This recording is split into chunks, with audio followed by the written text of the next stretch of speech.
Hi everyone, it's Kent from Man About Tools. It's getting cool at night, it's late September, so it's time to get the wood stove ready for winter.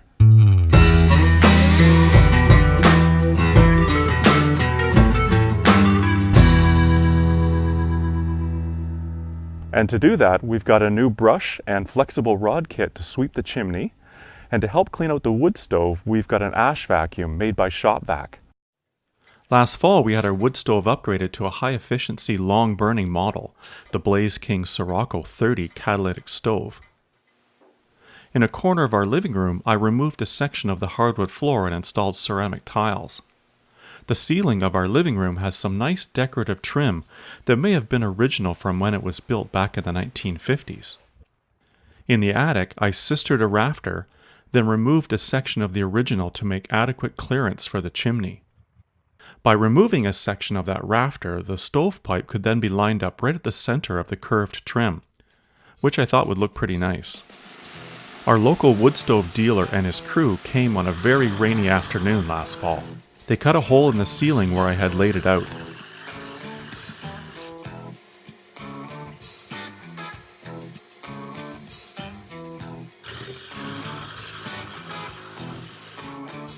And added some blocking between the joists. They set part of the chimney section in through the ceiling. Then outside on the roof, they cut a hole and installed the rest of the chimney.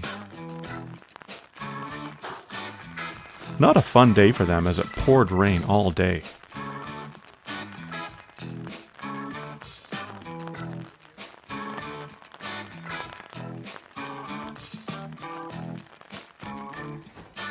The three of them brought the wood stove in on a dolly.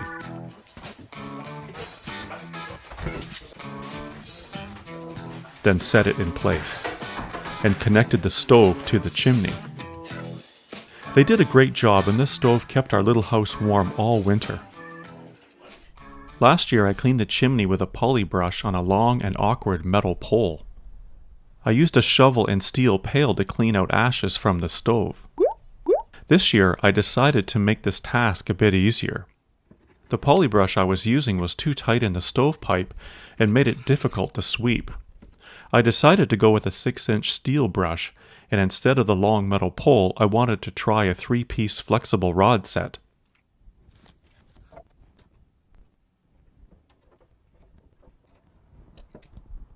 These rods screw together easily and tighten with 2 wrenches. As you are sweeping, you can add more lengths of rod as you go along.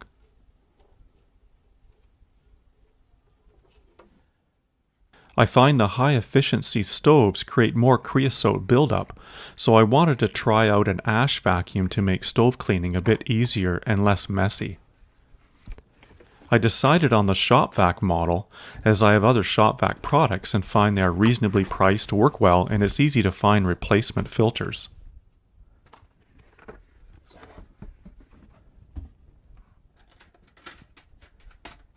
This vacuum has a stainless steel tank, a HEPA cartridge filter, a metal pre-filter, and a 6-foot power cord.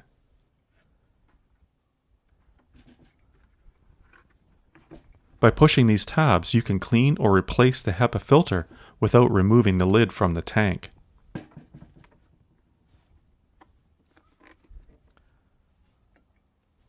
The motor is rated at 6.3 amps.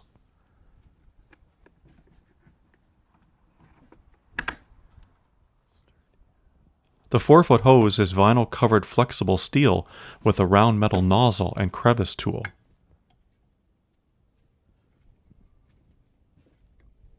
The hose locks easily into the motor housing.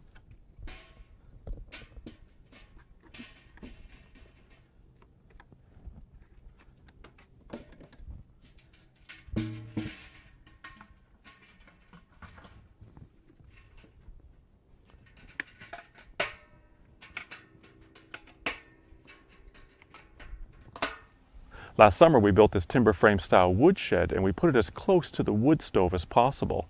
It's right beside the house here and beside this driveway to make it easy to load with my pickup. I've done a complete video series on how we built this woodshed, so check that on our channel. My wood stove has a bypass handle that you engage when the stove reaches a temperature that the catalytic converter will operate at. This handle closes a door for the stove draft and directs the smoke and hot gases through the fine honeycomb-like metal mesh that is the catalytic converter. Before sweeping the chimney, I turn this handle to make sure the door is open and the creosote flakes fall into the stove and not pile up against the door. Up on the roof, I remove the 4 screws that secure the rain cap.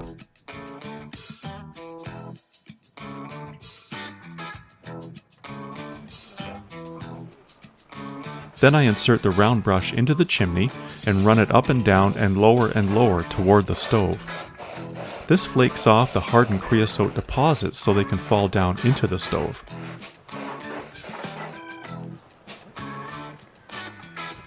I then add another rod and continue doing this until I reach the stove.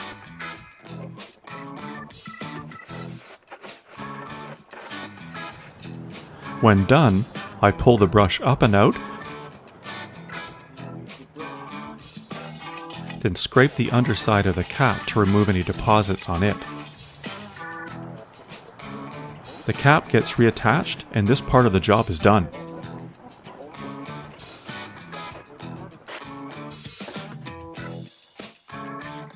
I remove most of the ashes with a flat shovel and steel pail, going slowly to not stir up a lot of dust.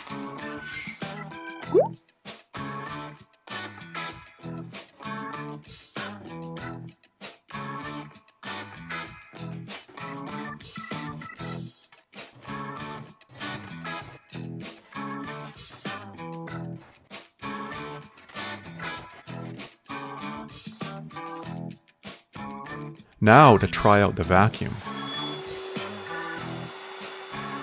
First I get most of the leftover ashes.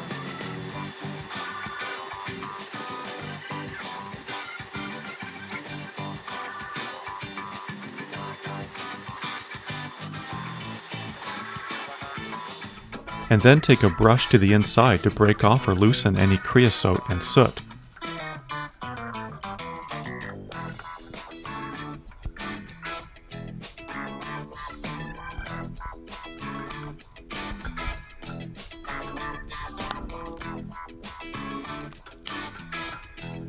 Then vacuum again.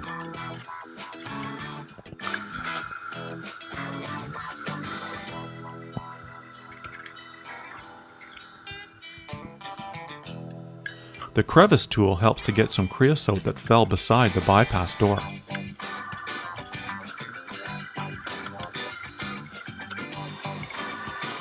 The flexible hose helps get the ashes right inside the door that's hard to get with my shovel.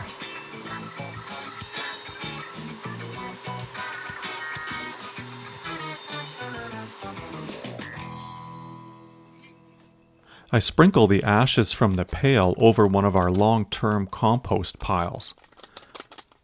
It will all be worked in when the pile gets turned and aerated.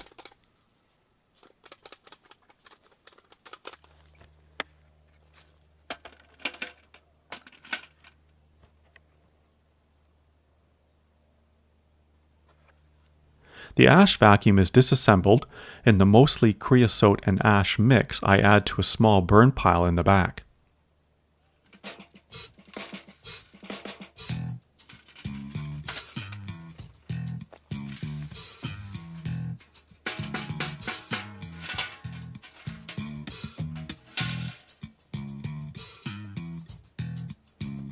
The metal pre-filter comes clean by tapping it.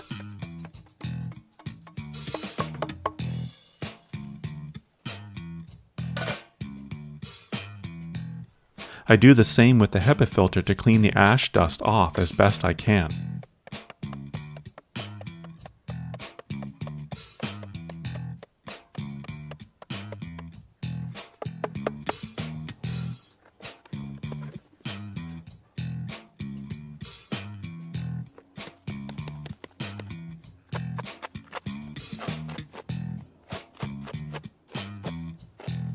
I'm very happy with this ash vacuum.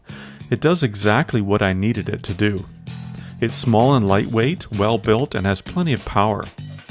I didn't notice any loss of suction as I vacuumed, and it's pretty easy to clean.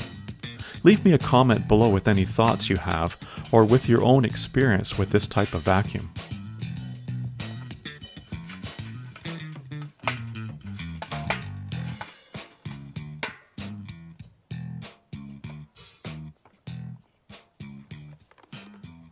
I have some cedar rounds left from milling lumber for the woodshed build. These have few knots and are straight grained, so I put them aside to split into kindling. We also make fire starter bags from the chainsaw wood shavings. I'll start by cutting this round down to about wood stove length.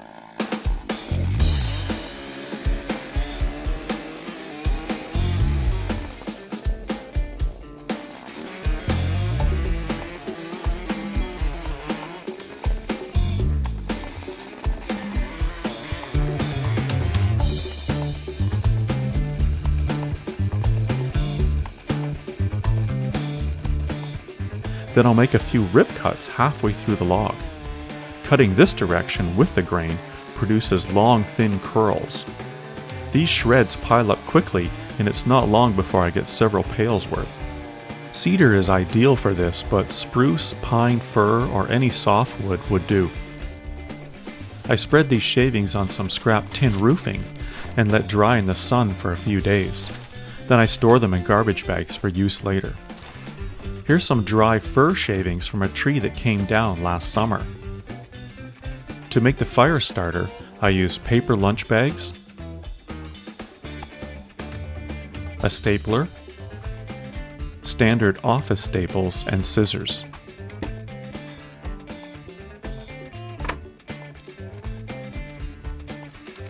I loosely stuff the bag about 3/4 full with shavings.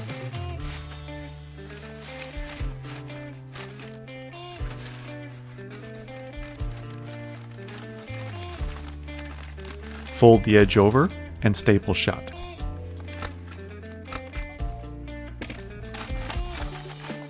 I enlisted the help of my wife Marilyn, and in just a few minutes we stuffed and sealed about 20 bags.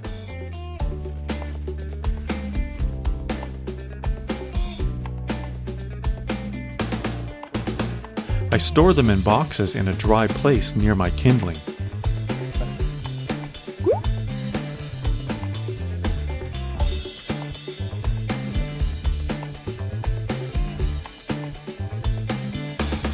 Thanks, Marilyn. I tear a bag open inside the wood stove and add kindling on top.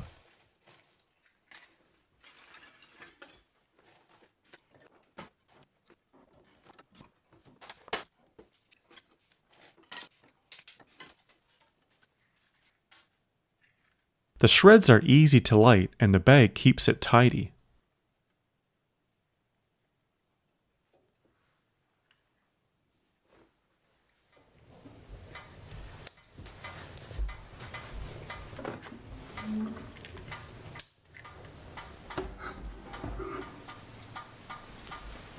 When the stove reaches the active range on the catalyst thermometer, I close the bypass door directing the smoke and hot combustion gases through the catalytic converter. I set the air intake dial to 3/4 open, and the stove regulates the burn to maintain a consistent temperature. When running like this, there's very little smoke generated and we get very long burn times. I think this stove has one of the lowest emissions. I have a fan that circulates the warm air and pushes it into the room. This fan needs no power source as it generates an electrical current on its own when the stove heats up. The temperature difference between the base that contacts the stove and the cooling fins generates a current, which is very cool. Thanks for watching, and give us a thumbs up if you like this video.